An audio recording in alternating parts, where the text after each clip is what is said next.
Patrick Devedjian, ministre de la Relance, s'est rendu sur le chantier du projet NanoInnov, opéré par le Commissariat à l'énergie atomique et aux énergies alternatives, le CEA, à Palaiseau ce jeudi 22 avril. La construction du centre d'intégration NanoInnov a bénéficié de 46 millions d'euros au titre du plan de relance sur un montant total du projet de 76,3 millions d'euros.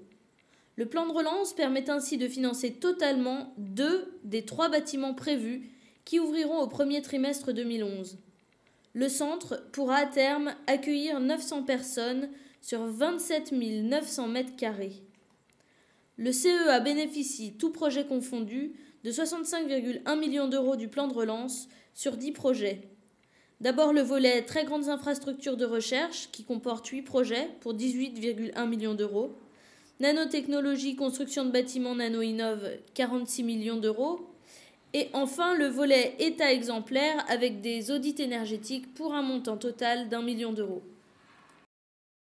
Ce plan de relance est arrivé à point nommé parce que, comme je l'ai dit au ministre, on avait remis un rapport au président de la République et effectivement on se doutait que le projet pourrait démarrer, mais on ne pensait pas que ça pourrait démarrer si vite. Et en particulier, on avait des inquiétudes sur effectivement la construction d'un chantier pour rassembler les équipes, parce que comme vous l'avez compris, parce qu'on fait ce qu'on appelle la recherche intégrative, c'est-à-dire dans laquelle on a besoin de rassembler les équipes publiques et privées. Alors, comme ça a été dit à Grenoble et à Toulouse, ils vont profiter du plan campus de Valérie Pécresse. Et ici, c'est véritablement un plan de relance qui nous permet de créer ces bâtiments et puis aussi de lancer des programmes technologiques qui sont en cours, qui ont été lancés. Alors ça donnait une énorme crédibilité d'ailleurs, je dois le dire, et remercie encore une fois parce que ça donne une énorme crédibilité à notre projet NanoInnov.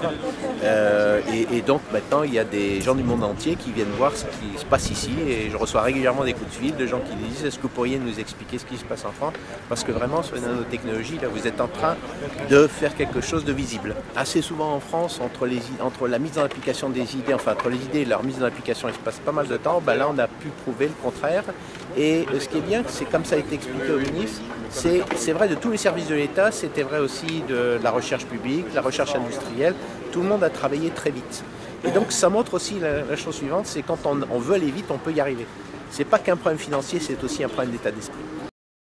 Pour le chantier, donc, ce qu'il faut noter, ces 46 millions sont 2 bâtiments que l'on construit, qui vont accueillir 600 personnes à partir de début 2011, des équipes scientifiques et des partenaires industriels qui vont mener des projets avec nous dans différents domaines, tout ce qui est transport de façon générale, dans le domaine de la santé, dans le domaine des logiciels et des systèmes embarqués qu'on peut trouver dans la vie courante. Donc, il y a une très forte attente des équipes scientifiques et industrielles pour entrer dans ces bâtiments NanoInnov et travailler ensemble.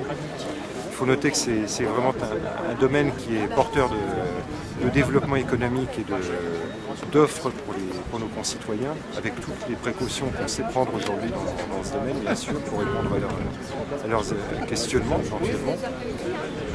Donc 2 bâtiments, un 3e bâtiment en projet que l'on espère pouvoir construire dans la foulée, pour arriver à un ensemble qui représentera près de 1000 personnes, travaillant ensemble, œuvrant ensemble dans le domaine des nanosciences et des nanotechnologies.